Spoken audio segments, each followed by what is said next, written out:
Hello साथीहरु, आज चाहिँ म यहाँ कोरियाको कम्पनीमा चाहिँ कसरी कुर्सी बनाइन्छ भनेर भिडियो गराउन गइरहेको छु हजुरहरुलाई देखाउनलाई।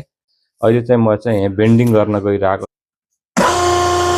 यो धेरै दिन भयो मेसिन उस नगरेको, त्यही भएर त्यसको लागि चाहिँ यहाँ थोरै मेसिन तताउ पहिला साथीहरु हैन।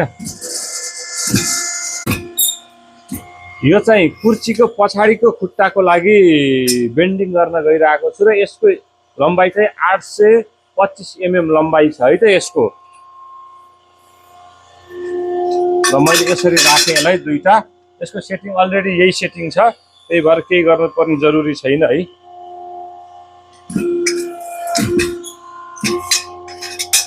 ल हेर्नु साथीहरु, बेन्डिङ भइसकेको छ।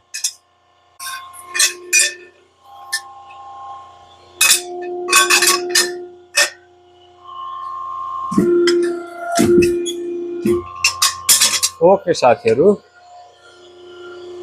मेसिन भएपछि काम भनेको छत्ते हैन, बेन्डिङ भइसकेको छ। अब चाहिँ तपाईहरुलाई मैले यो कुर्सी कसरी सुरुदेखि अन्त्यसम्म बन्छ भनेर देखाउन गइरहेको छु। ल त साथीहरु, कुर्सीको पछाडीको भाग बेन्डिङ गरिसकेको छु भने अब चाहिँ कुर्सीको अगाडिको भाग, अगाडिको खुट्टा चाहिँ मैले गराउन गइरहेको छु, जसको लागि हाम्रो खुट्टाको साइज चाहिँ छ 415 mm। यसको हाइट है 415 mm। नेपालमा चाहिँ इन्च कन्भर्ट गर्नु होला, कोरियामा mm परेको हुने कारणले गर्दा मलाई चाहिँ त्यो इन्चहरुको अलि कन्फ्युज हुन्छु म, किन भन्दा म यो फिटासित चलाउन यही आएर सिकेको, त्यही भएर है त बानी त्यही परेछ। ल यो यो यो भाग चाहिँ 415 mm को हो भने यो चाहिँ यसको यो भाग चाहिँ 275 mm को है त, चौडाइ चाहिँ है त। र त्यसको लागि चाहिँ अब यसरी खुट्टा यसरी राखे, जसले गर्दा चाहिँ यो टक्क लेभल मिलोस्। थोरै तलमाथि भएर चाहिँ केही फरक पर्छ।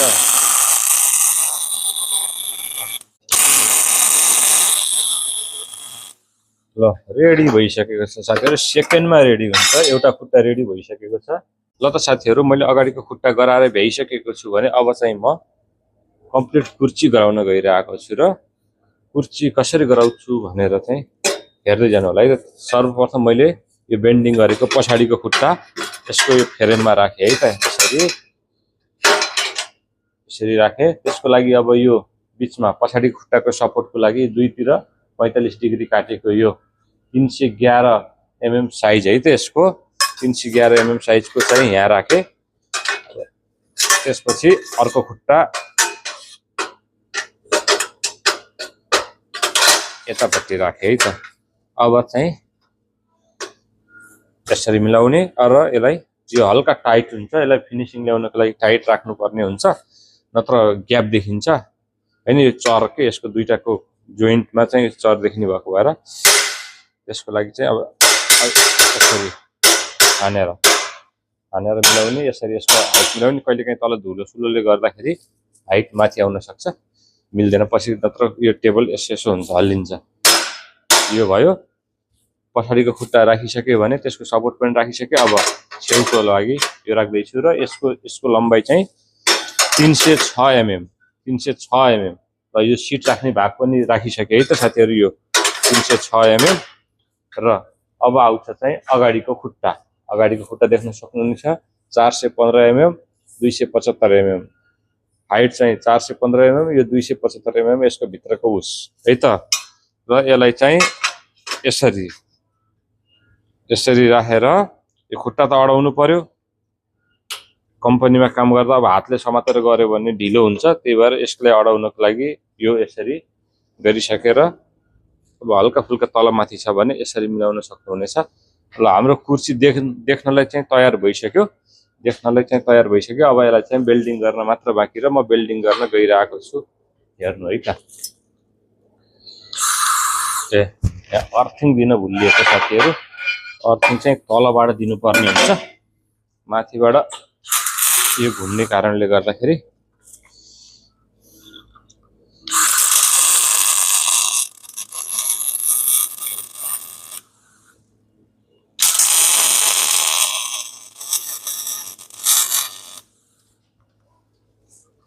पहिला मैले भित्री साइडमा चाहिँ भित्री साइडमा बेल्डिङ गरे साथीहरु।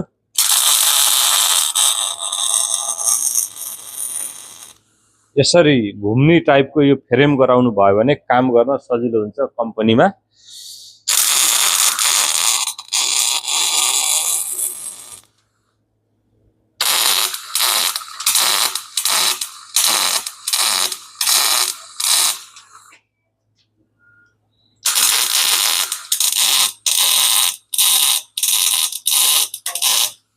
ल यता पनि भयो। ल हेर्नु यस्तो फ्रेम गराएपछि मान्छे घुम्न परेन, उस गर्न परेन, सजिलो हुन्छ। गराउन केही गाह्रो छैन, यो म आफैले गराएको हो।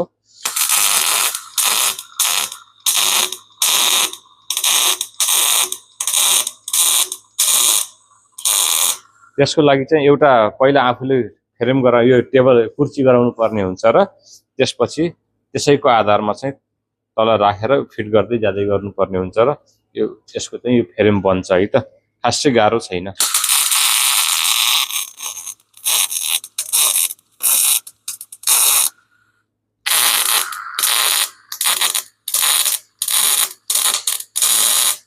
र यसको तल यो घुम्नको लागि तलपट्टि बेरिङ हालेर घुम्ने गराउन सकिन्छ है त।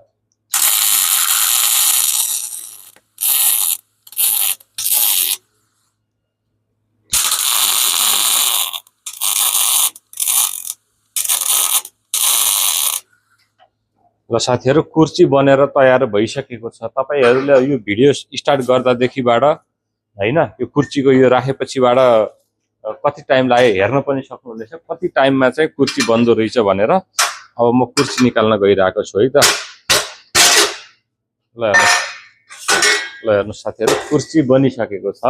अब कुर्सी बनिसकेको छ, यसको चाहिँ अन्तिम काम मात्र बाँकी रहेको छ। त्यो काम के हो भन्दा कुर्सीको अडेस लाग्ने भाग को लागि यहाँ चाहिँ यो चाहिँ जोड्नु पर्ने हुन्छ है त, वेल्डिङ गर्नुपर्ने हुन्छ। यो कुर्सीको यो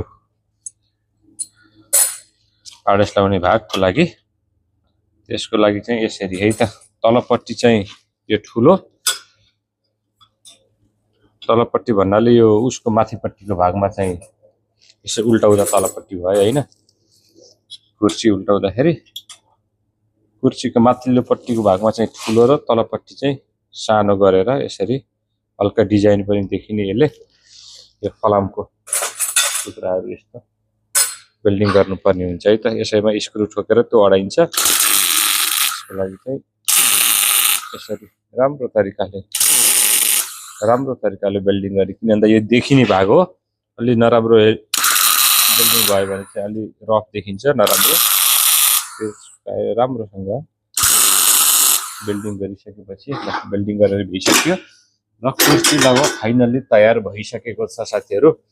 कुर्सी तयार भइसकेको छ। अब चाहिँ यसको काम भनेको पेन्ट गर्ने र यो कहाँ गयो यो आडस लगाउने भाग स्क्रू कसेर राख्न मात्र बाँकी है त।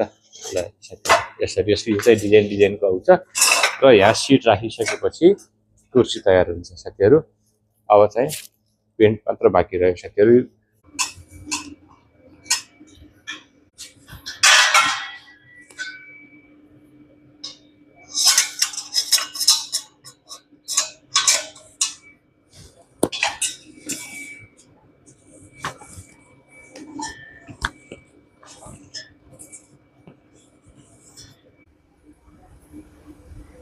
हेर्नुस् यसरी पाउडर कोटिङ पेन्ट गर्ने छ हैन।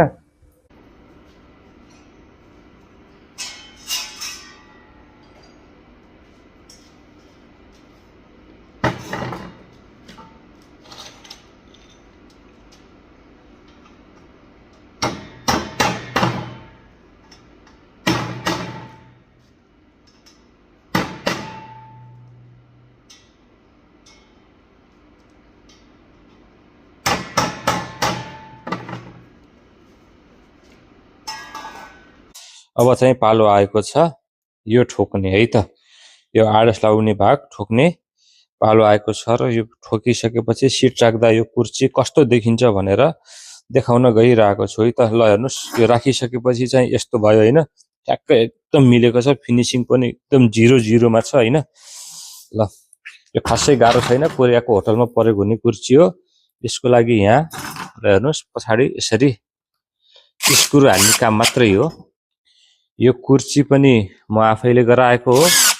यसको भिडियो चाहिँ फुल आउँछ है त साथीहरु। सुरुदेखि यो बेन्डिङ गरेदेखि यो गराउँदासम्मको भिडियो चाहिँ आउँछ। यसलाई टेलर मान्नुस्। यदि नयाँ हुनुहुन्छ भने पेज फलो गर्दै गर्नुस् है त। यस्तै भिडियोहरु हजुरको लागि आइराखेको छ। यस्तो हेरेर पनि काम धेरै सिक्न सकिन्छ। नेपालमा काम लाग्न सक्छ। तपाईहरुले हेरेर आइडिया लिएर काम गर्न सक्नुहुन्छ। ल साथीहरु यो भइसक्यो। अब यो भइसक्यो। यसपछि सिट राख्दा कस्तो देखिन्छ पनि भनेर म हजुरहरुलाई देखाउन गइरहेको छु है त। यो चाहिँ कोरियाको होटलमा एकदम प्रयोग हुने कुर्सी हो है त। ल अहिले मैले चाहिँ यसमा गोल्डन कलरको राखे। गोल्डन कलरको राख्दाखेरि साथीहरु हेर्न सक्नुहुनेछ। यो कुर्सी यस्तो देखियो भने घामले गर्दा टल्केको छ। अब चाहिँ कालो कलरको राख्दा कस्तो देखिन्छ फेरि देखाउन गइरहेको छु है त। गोल्डन कलर यस्तो भयो हैन। भनेपछि कालो कलर